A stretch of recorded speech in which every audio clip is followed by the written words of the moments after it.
நம்ம சுற்றி இருக்கவங்களாம் அமைதியா இருக்காங்கன்றதுக்காக நம்மளுக்கு எல்லாம் ஆதரவா இருக்காங்கன்னு மட்டும் நீங்க ஒரு நாள் நினைக்க கூடாது. சில பேர் அமைதியா இருப்பாங்க, எது வரைக்கும் கேட்டீங்கன்னா பிரச்சனை வர்ற வரைக்கும் அமைதியா இருப்பாங்க. அவங்க மனசளவுல உங்களை பழி தீக்கணும், உங்க வீழ்ச்சி அவங்க பார்க்கணும்னே கங்கணம் கட்ட உட்கார்ந்திருக்காங்க. ஏன்னா கர்த்தர் உங்களுக்கு கொடுத்த உயர்வு, கர்த்தர் உங்களுக்கு கொடுத்த மேன்மை, கர்த்தர் உங்களுக்கு கொடுத்த மகிமையை பார்த்துட்டு அவங்களால பொறுத்து கொள்ள முடியாம அமைதியா வாயை மூட்ட உட்கார்ந்திருக்காங்க. But they're waiting for an opportunity.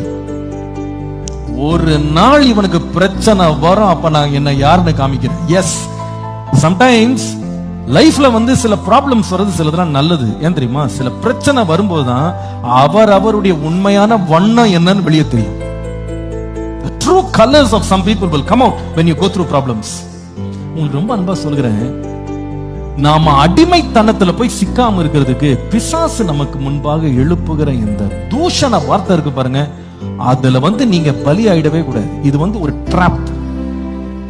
ஒருத்தர் நம்மள செய்யாத குற்றங்களை செய்ததாக நம்மள ரொம்ப கேவலமா பேசும்போது, தூஷணமா பேசும்போது நம்ம அமைதியா போனா நம்ம விடுதலையா வாழலாம்.